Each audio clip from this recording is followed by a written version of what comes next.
Funding for this edition of State of Affairs with Steve Adubato has been provided by the Robert Wood Johnson Foundation, the Northward Center, PSE&G, committed to providing safe, reliable energy now and in the future. Suez North America, dedicated to shaping a sustainable environment. ADP, always designing for people. Valley Bank.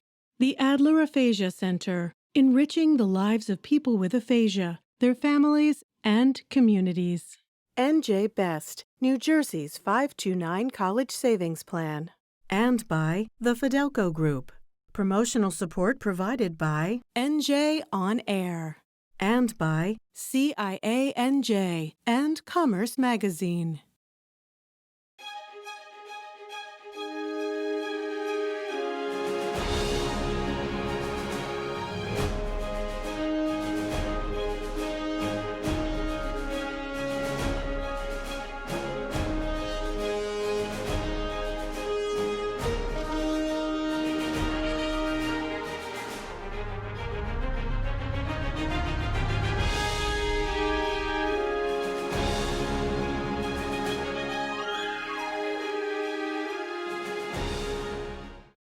Hi, I'm Steve Adubato.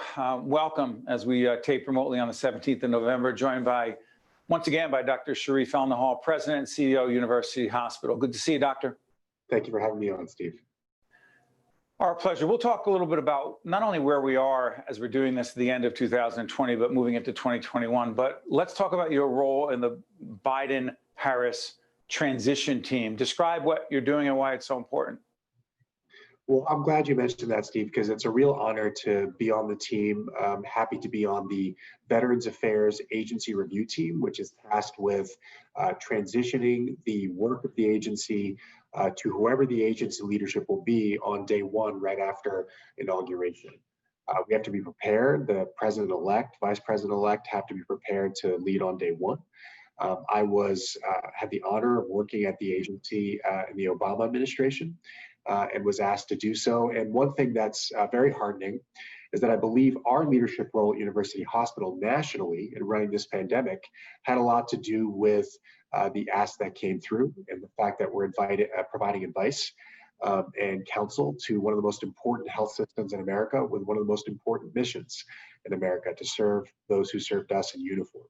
So it's really an honor, and I look forward to providing my input and learning so much myself. You know, I'm curious about this. When this show is seen in repeats after the 20th of January, when there will be a President Biden and a Vice President Harris, what do you believe from a public policy and public health perspective, Dr. Elnahal, a solid, strong, effective federal response to COVID should look like? Well, the most important thing, Steve, is that you need to have the right messaging and example setting from the people leading the country. And you can already tell that the president-elect, vice president-elect are doing so, emphasizing the simple but very important things to curb the spread of COVID-19, the importance of mask wearing, the importance of limiting household gatherings, which is, we know from contact tracing data, one of the most important ways that it's spreading. And of course, social distancing and everything in between. That is the most important thing that national leadership can do, but also integrating breaking down silos in government to make sure that the response is coordinated, that you're including everybody who may have input to be able to execute on behalf of the American people.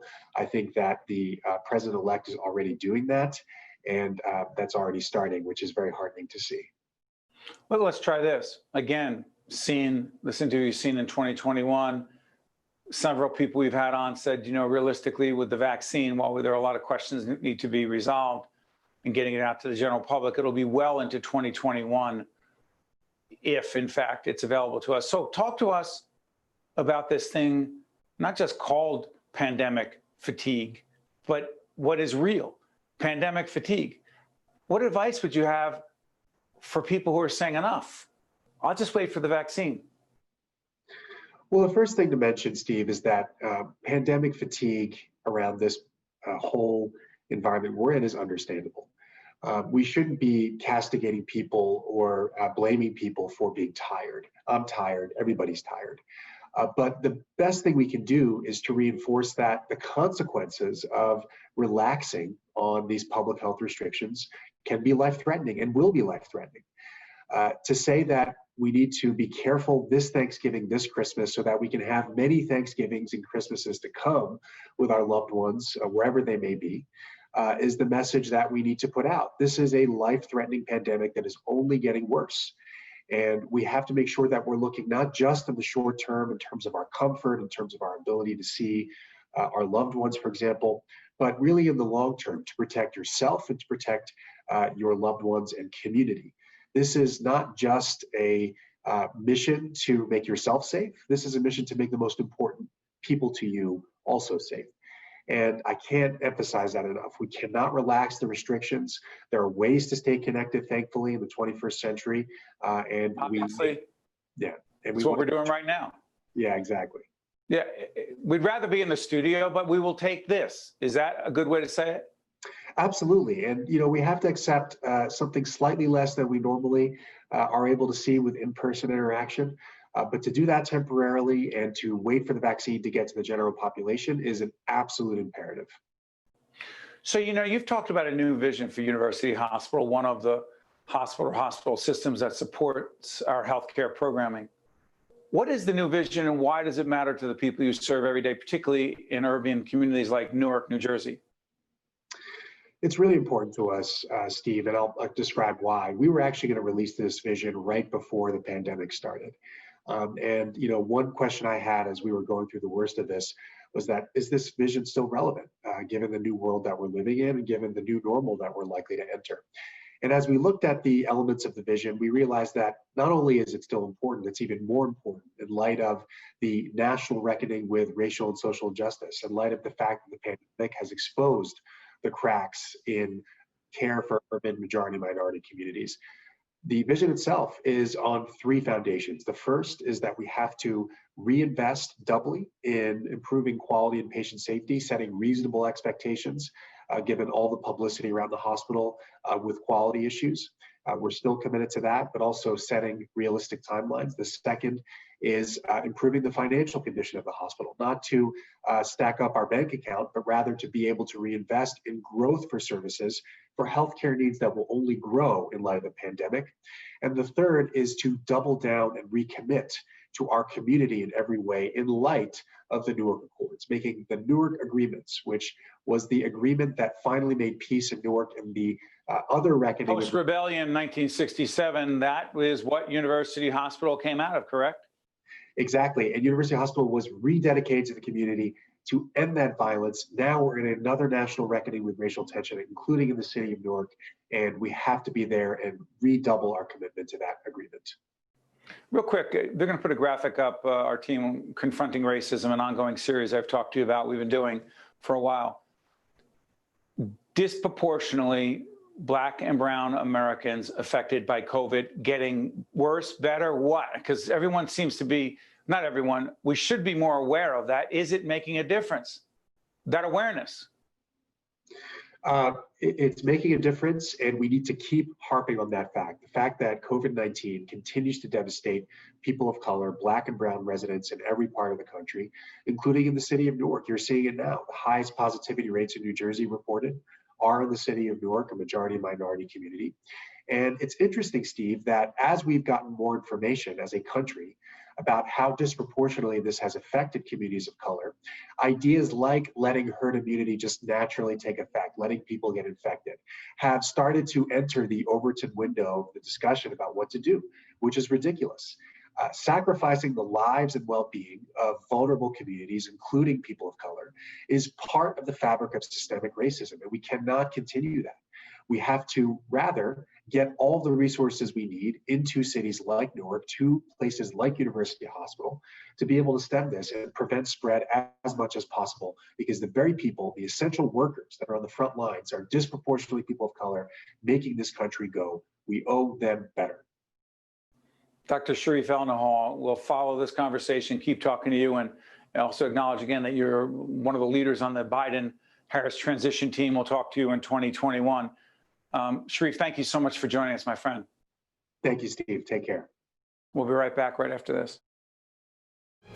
To watch more State of Affairs with Steve Adubato, find us online and follow us on social media. We are now joined by our good friend at Seton Hall University, Dr. Matt Hale, Associate Professor, Department of Political Science and Public Affairs. Good to see you, Matt. Good to see you. A few weeks after the historic 2020 election, let's look into 2021. Here's the question that's been on my mind. Are we as polarized and as divided as we appear to be, not just in terms of the citizens in the country and how they voted, but also just our culture? Absolutely. It seems to me that we're living in two different worlds. There is a whole side of the spectrum that genuinely believes this election was stolen, genuinely believes that that's the only way that Trump could lose. And there's a second side that doesn't believe that at all. I think the facts are on the second side, but I think that we are absolutely as polarized as I think we've ever been. But you know what? You say the facts are on one side. Here's what's interesting. The great Walter Lippmann, journalist, philosopher, if you will, said democracy can only work as its citizens are informed. And my question is this: since when did we get in public policy and politics to choose our facts versus our opinion? So I think that there's a connection between facts and trust. And democracy is built on trust. We can't have a democracy unless you trust the institutions of government, the institutions that are providing the information, whether that's news media or experts. We literally cannot function without some trust that there's a commonality of belief in facts. And that's the most dangerous thing that we're facing right now, is that you can't move forward with any public policy until you agree on some baseline level of facts.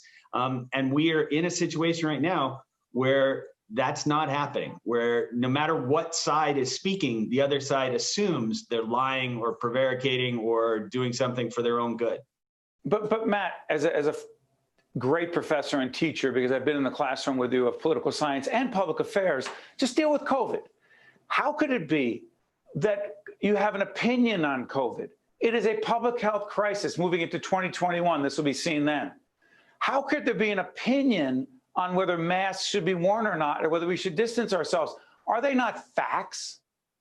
So absolutely, they're facts. But I think what's happening is that there's a part of the population that has a higher value than the public health.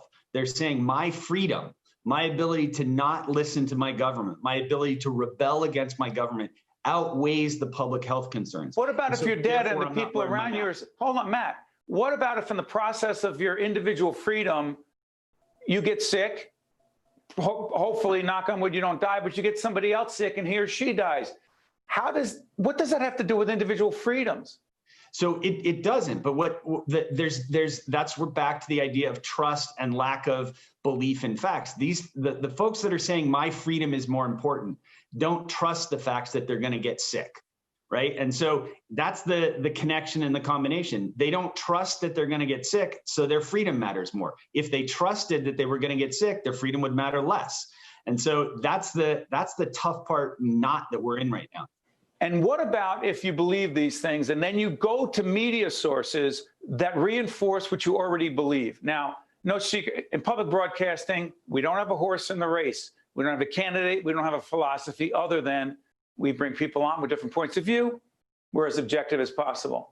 But if someone believes something and they go to Fox or Newsmax or whatever, or someone else believes something else and they're at MSNBC, CNN, and you stay in that world, not to mention the websites that support what you believe. Trust me, there's a question here. How do you ever challenge your preconceived ideas? So, one of the interesting things is back when the internet was first started, there was this excitement that we were all of a sudden going to have this idea realm where everybody was going to see different opinions and everybody was going to see that here's one opinion and they were going to be able to make their own judgment. And that's great. And that would, in theory, be great. But what we've seen is that people are absolutely balkanized by it. It's so easy to find information to confirm your opinion that's all you go to. The majority of people don't go to sources that are contradictory to their opinion. And that's a real problem. But now take it from the citizens to the policymakers. In Washington, as we speak, split government, White House, Congress, gridlock, if those policymakers in Washington are going to those news sources that reinforce what they believe and supporting them, what is the incentive to compromise on behalf of the American people and get stuff done? There's not. And I think to a large extent, the next 4 years are not going to be about big policy wins. They're going to be about solving COVID-19 and keeping things calm. Literally, I think that that's what the majority of, if there's a majority in America, I would argue what they want is to stop thinking about politics every single day, to stop having 6 events every single day about politics. They want to go back to playing football. They want to go back to having Thanksgiving dinner. And that's what I think people most care about right now is calm, cool, collected, and get rid of COVID. But Donald Trump got well over 70 million votes, 72, 3, 4. I'm not sure what the number is going to be in the end. What do we say to those people? Because that's a huge chunk of this country. It is. And to be honest, I think there's a couple things. Donald Trump is the second highest vote getter for presidential votes ever, right? And other than Joe Biden. Other than Joe Biden is number one, right? But when you dig down into that Trump numbers, right? I think that there is 35% of the American population that is bulletproof for Donald Trump. But then but it doesn't go any higher than that. There's a ceiling that he has. Then there's a bunch of people who distrust Joe Biden, and particularly, I think, distrust the progressive wing of the Democratic Party. And those folks are saying, you know what? I would just like to be calm, so let's make sure nothing gets done. And that's why you see the gains in the Senate and perhaps a Biden win. I think there was a lot of split ticket voting. Vote for the Republican for Senate and vote for Biden for president. And what are the implications in terms of getting things done if, in fact, everyone retreats to their corner and says, status quo for 4 years? We can't afford that. I think actually that's where I think we're headed. I think that the focus is going to be, remember, new presidents essentially have 18 months to 2 years to start to focus on what they're going to do. Before 2024 starts. So the first 18 to 24 months, Joe Biden's going to be fixing COVID. That's it. That's COVID is going to be his response to COVID is going to be his legacy. I mean, he maybe do some other things. Maybe we get some infrastructure stuff because everybody likes building and everybody likes jobs. Maybe we get another round of COVID relief. Maybe we can work that out. But in terms of big policy changes, big policy issues, I think we're just holding tight, like you said, going to our corners. Hey, Matt Hale, we'll come back and we'll talk in a few months and keep things in perspective because it's critically important. Dr. Hale, thank you so much, my friend. Hey, thanks for having me. Appreciate it. I'm Steve Adubato. We'll be right back. To watch more State of Affairs with Steve Adubato, find us online and follow us on social media. We're now joined by 2 of the smartest political observers you're going to find. First, Julie Roginsky, Democratic strategist and president of Optimus Communications, and also Mike DuHaime, Republican strategist and partner at Mercury. Check them out every Sunday on the Star Ledger, Friendly Fire. You also find it on NJ.com. Enough plugging, all right? Let's get right to this. Julie, let me ask you, as we do this program on the 17th of November, it'll be seen after that, you have argued that President Trump's ego, president as we speak, his ego is subsuming the American experiment, which has worked pretty well, warts and all, for 244 years. Totally unprecedented, right? Totally unprecedented, completely destructive, something that I think we could all get behind as Democrats, Republicans, Independents. This is not how you behave when you lose an election. And it's not how you behave, regardless of the outcome of what you, look, he obviously wanted to win. Everybody wants to win. But you lose gracefully, you lose graciously. And then what you do is you turn over the levers of government on January 20th at noon to your successor. Before that, your successor really needs to be brought up to speed as to what's been going on. Joe Biden has not been getting any security briefings since he left the vice presidency, which means that he's got a COVID crisis to deal with. He's got foreign crises to deal with. Clearly, the president apparently is contemplating a strike on Iran before he leaves in January. He's contemplating a withdrawal of troops from Afghanistan. All of these things are things that the incoming president will have to contend with. And you cannot have him come into the White House at noon on January 20th, open up the drawer and say, oh my God, what has been going on? He needs to be brought up to speed now for the good of this country, if not for Donald Trump's ego. Mike, this will be seen into the first quarter of 2021. What impact do you believe the transition or the lack thereof will have on actually dealing with the difficult public policy problems we have, top of the list, COVID? Well, it's problematic. I don't think we'll know how problematic until time goes by. But the 9/11 Commission talked about the recount in 2000 participating to the Bush administration, maybe not transitioning as quickly as perhaps it could have. I don't know that anybody could have foreseen that, but it was something that was brought up in terms of the shortened transition time.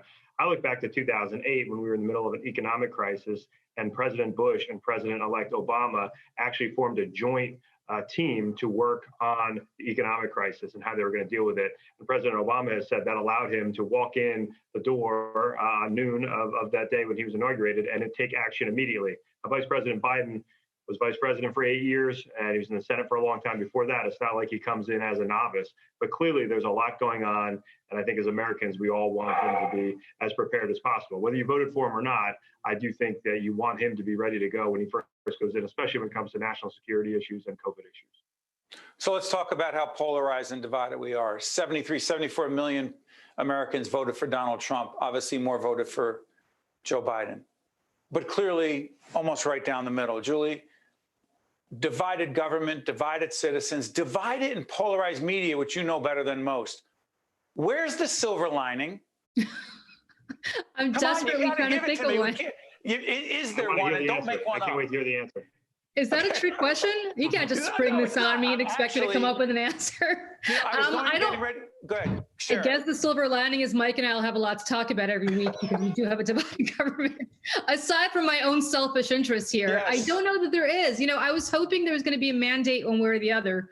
Clearly, I was hoping there's going to be a wake-up call to the Republican Party. Look, I'm a big believer in a strong two-party system. We need a robust center-right party, the kind that Mike DuHaime represents. Frankly, the kind that Chris Christie represented for 8 years. I disagreed with him on virtually everything, but I understood that we needed to have two functioning parties. Right now, I feel like we don't have a functioning party anymore. Right now, I feel like 70 million people or more voted for a cult of personality because nothing that the Republican Party has stood for in my 47 years on Earth resembles anything that Trumpism represents. And the problem is that we no longer have a party, we have a cult of personality that is incredibly dangerous because that cult of personality is subsumed by a man who I believe is not mentally all there. I believe that it is subsumed to his ego. And what that results in is just a complete dereliction of any governing principle. It is whatever the whims of Donald Trump or his acolytes believe today. And that's a truly problematic if you're trying to govern, especially in a divided kind of government. But we're moving forward. Say this is seen in February. He's no longer the president, Mike. Is there a Republican Party outside of Donald Trump, or will he frankly consume all that oxygen and be the party for the next 4 years? He has a lot of power to do that. As you mentioned, Steve, he got 73 million votes, the second most votes of anybody in history. And also, Republicans held the Senate. They picked up seats in the House. There was, you could say there was a rejection for Donald Trump because Joe Biden just got a bigger win as a challenger than anybody since FDR during the Great Depression. So you could certainly see that there's a rejection of Donald Trump. But there was no rejection of center-right policies. In many states, there was an affirmation of center-right policies. In places like Pennsylvania, right next door, where Joe Biden won fairly comfortably once all the votes were counted, Republicans actually won 2 statewide offices for the first time in about 15 years. So I think what you're going to see in the Republican Party, to Julie's point, and your question, Steve, is where do we go from here? I think what you're seeing right now during the recount or the whatever is happening with the whatever it's called on right now, you're seeing many Republicans afraid to take on Donald Trump because he has power. He has so many Twitter followers. He's very popular still among the Republican Party base. He could make or break people in the 2024 primary or in 2022 primaries for governor and Senate. So he has great power right now. And the part that really embarrasses me as a Republican, I think there need to be more people who stand up and say the truth, which is this election was decided fairly and squarely. There weren't any crazy votes coming out of Philadelphia or Detroit or Milwaukee. Anybody who's done races in those states knows that those races look like they were decided properly, and we just need to say it. So let's do that. By the way, stay right there. When we finish this segment, we have a series called Uncut. There's too much to talk about with Julie and Mike, so stay right there. We'll keep talking right after this. But Julie, I want to come back. Mike did not give a silver lining either, by the way. I just want to, Mike, Mike's the silver happy lining, one of this Steve. situation. You asked Julie for the silver lining. That was Julie's. No. Julie had the Okay, silver but here's the thing. Mike is the curious happy about warrior, this. not me. Say that again, Julie? Mike's the happy warrior, not me in this relationship. So that's really depressing. Yeah, but here's the thing about you and Mike. Every Sunday in the Ledger when I read you, or I read you on NJ.com, it's called Friendly Fire. Check it out. The two of you, and I've said this to you before when we've had you, you disagree on a lot of things. You agree on some, but you're always respectful toward each other. You always respect each other's point of view, even if you don't agree or understand it. Why is that such, or seem to me to be at least, the exception, Julie? Well, because if you see what happens on the algorithms on Facebook, the posts that get promoted are the ones that cause the most controversy. That's just how their algorithm works. If you look at cable television, the segments that get the most hits, the most viewers, are the ones that have the most tension, the most, debauchery, frankly, verbal debauchery. And so what ends up happening is it becomes almost a WWF, wrestling match, where people are no longer interested in hearing each other. It's about scoring points, and it's about who can punch each other in the face harder. That's what the media has become today, unfortunately. It's no longer the days when we used to all watch Walter Cronkite, not in my lifetime, but the David Brinkley and Sylvester of the world.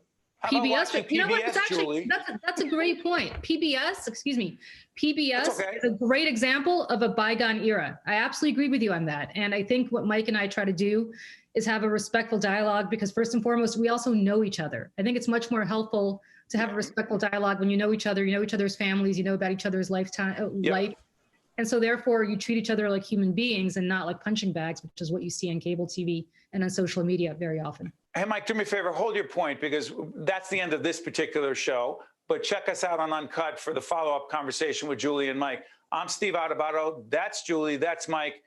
Catch you next time. State of Affairs with Steve Adubato is a production of the Caucus Educational Corporation. Funding has been provided by the Robert Wood Johnson Foundation, the North Ward Center, PSE&G, Suez North America, ADP, Valley Bank, the Adler Aphasia Center, NJ Best, and by the Fidelco Group. Promotional support provided by NJ On Air, and by CIANJ and Commerce Magazine. The North Ward Center was founded on the vision that community is connected to neighborhood stabilization, and neighborhoods need a place for kids to play. That's why we're building a recreational complex in the heart of Newark. Unfortunately, inner-city youth development programs are dwindling. We want to expand on our promise and build a place where kids are welcomed and doors remain open. The North Ward Center, building a better community, 48 years and counting.